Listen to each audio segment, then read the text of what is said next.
Welcome to the Loveland Report and Lone Ranger Show. I am Cleve Loveland, Central Florida's best real estate planner, and highly caffeinated this morning, along with Bruce Woodburn. He is caffeinated. The Lone Ranger. We're going to give you your real estate update, talk about some things, and update you on mortgage rates, what's going on in this market in Central Florida.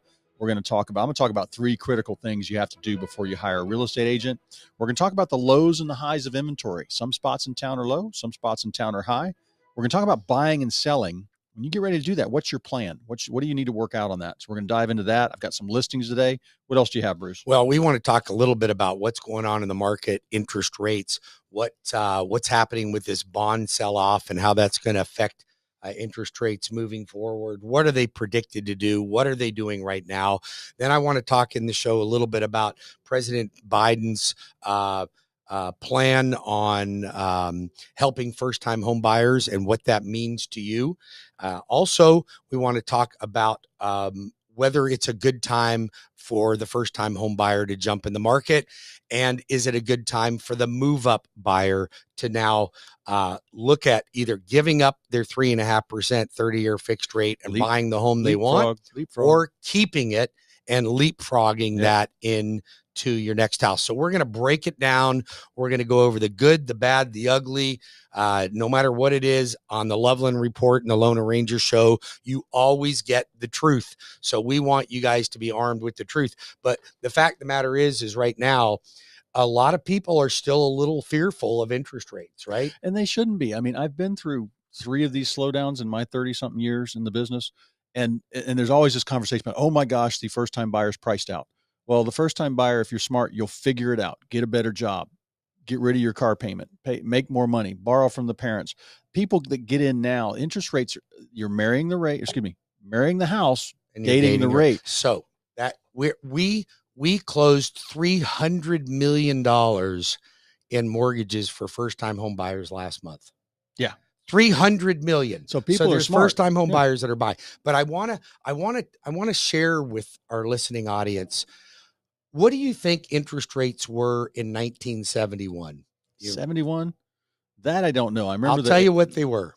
7.33%. Okay. What do you think they are today? 7.33%. It's about exactly where they're at today. So, but I want to give you a statistic.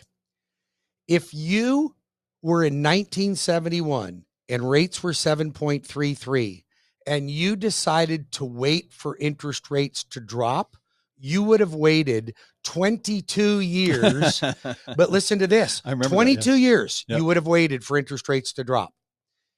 Your house would have quadrupled in price in 22 years, quadrupled. Well, that in the early 90s is when I got in. And I remember rates being in the 7s. And I remember that was like one of the first years of the radio show. Yeah. And I remember people calling in to refinance, and the lender I had on the show with me at that time having to stay after and take calls for hours, talking to people about getting there. It was just a flood. The floodgates opened. Yeah. But it's still but prices are appreciating still. We talked about, the average price is up 11% year over year, even in this Bidenomics crappy economy. $6 packs of bacon and $6 dozen eggs, and the median price is up 6%. Well, they have to be up because the cost of goods is up. It costs more for a refrigerator, a stove, the gas to get the supplies to the building site. Everybody wants to make more money, and when you're making $20 an hour to flip burgers, then the price of products start to go up. Well, it's common sense, and we don't have any common sense, unfortunately, in this administration. So, but I want to talk about, this market right here. I want to talk about the 3 things you're talking about. We got some changes coming in the real estate market slightly. I don't think it's going to change too much with commission rules and things like that, but where commission is going to be posted and how you're going to hire your agent. We'll dive into that later in the show, but I want to talk about 3 critical things you got to do when you do hire that real estate agent. Number 1, establish trust. Somebody, it doesn't sound like they're a car salesman. They're giving you information, not platitudes, and saying they're going to get the job done, telling you what's real about what's going on around you. Right. There's no new truths in real estate, and your market value and what's going on with your house and what's selling around you. I still see listings out there, Bruce. The neighborhood's a $600,000 neighborhood. And there's one guy listed for $999. Right. And I usually make a mental note of that listing agent going, oh my God, they must be new, or they're as crazy as the seller. There's always that one person. So number 1 thing was what? Establish trust with the agent or somebody you hear all the time. And then second thing, evaluate the experience and the track record. So like Well, how does the consumer even know how to do that? They Well, don't know how to do that. I can show somebody my sales and what I've done over 30 years and how, and here's the main part. The main thing you're hiring a realtor for is to negotiate for you. Absolutely. And I can go over stats. Not because they're nice. If you're a buyer, yes. If you're a buyer, I can't, Nanette and my team and how much she'll get off for repairs and how much she'll get off for off the price of the home for repairs or needing a new roof or whatever it might need in the house. Because she's but a good everything negotiator. is negotiable. And you've got, and usually what we are doing, we'll have an agent on the other side going, we're not doing that. We're not doing that. And we explain, well, the buyer's going to go away. We're going to walk away. And your next buyer is going to need a new roof too. Right. And we've gotten new roofs. We've gotten new hot water heaters. We've gotten $3,000 for closing costs. We've gotten money for buy downs, and all these things are important. And when you're a seller, you want somebody to interpret the market and what's going on for you. And I know how many, if you have X amount of realtors walking through your house, if you have 8 people a week coming through your house, I know how tough you should be negotiating. If you have 2 coming but through, if you have 8 people come through your house and nobody's making an offer, what's the problem? Well, probably just a little nudge, could be feedback. We got to check could feedback. Be condition of the house. And that's why you got to watch how long has that been? Over 3 weeks, what's your track record? But I go through all that with people. And then if you're getting bad feedback, do you fix that or do you adjust the price? I can help people with that. Sometimes it's very simple fixes. So all these things come into play. What's number 3? Building a connection. So my team, we're in we got some new producer sound effects. I like that. Hey, don't you love it? I love it. So building a connection. I am in touch. The main complaint I heard about real estate when I got into it 30 years ago was no communication. I never hear from my agent. They just tell me, and when I do get them on the phone, they promise me the sun, the moon, and the stars, but nothing happens. We talk to our sellers and our buyers every week or more on what's going on. I sit down with my sellers every couple of weeks. If you didn't sell, I can show you who did and show you what's going on in the market, because you and I don't control the market, but I'll let you know what it's doing. Right. And the market in Central Florida is moving. There's still 6,000 sales a month on home, new construction and resale homes. There's 15,000 realtors out there wandering around with buyers in their car. Well, let's say probably half of them are home watching Jerry Springer, but so there's some full-time realtors working. Yeah.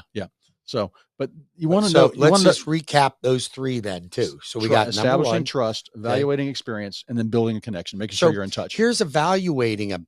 I have a program that I can tell you any realtor's volume, how many they've sold, how many they listed, what their list price to sale price is, what price range they're in.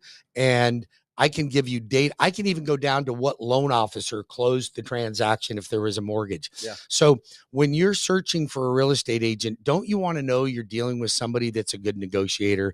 Cleve Loveland Properties. He's got great buyer's agents. Cleve's there to help you with your listings. 407-352-8118. That's 407-352-8118 for Cleve Loveland and his team. If you want to talk to the loan arranger, get your application started at WeBringYouHome.com. That's WeBringYouHome.com. You can call me directly at 407-250-9144. Write that down, please. 407-250-9144. Servicing not only the state of Florida, but all 50 states. Cleve can help you. You want to buy a house in New Jersey? He can connect you, because you and I are connected with real estate agents and lenders all over the country. Yeah. And including Canada. Yeah. Right. So I've sent some people to Panama and Belize. I've got agents there. So I got them in the Caribbean. So if you want that, don't you want to know you're dealing with somebody that's of Cleve's caliber, that he would vet? You're not going to refer some dum-dum to him, right? No, what's sad is I still have to call 3 people sometimes and see which one calls me back first and ask some pertinent questions. But I can tell you what to look for in a good buyer's agent when you're buying a home. If you have another property in another state, I talked to a gentleman that came to me. He needed to sell his home back in Virginia, and it was just sitting on the market for 6 months. And I'm talking to a couple people in Virginia talking about how they're still getting multiple offers, even with 7% interest rates. And when I sent out, I told him to talk to the guy I had. There's major faux pas in the listing and direction on how to do, what to do in the home. So got it sold within a month. Changed agents, got it sold within a month. So we can help you with that. Because what's funny is, real estate, if you know what you're doing, it's about the same in whatever city, whatever market you're in. So very important on that. What else you got going on this week, Bruce? All right. So let's talk about what's happening in the market. So Wednesday, there's a big bond sell-off. Rates were a little rocky. We gained some ground early in the week, and that was a bond improvement. And so interest rates tended to improve just slightly. I'm not going to anticipate any dramatic improvements here or dramatic dramatic declines. So interest rates are hovering in the low sevens, up to mid sevens. Great credit. You can be down into the high sixes right now.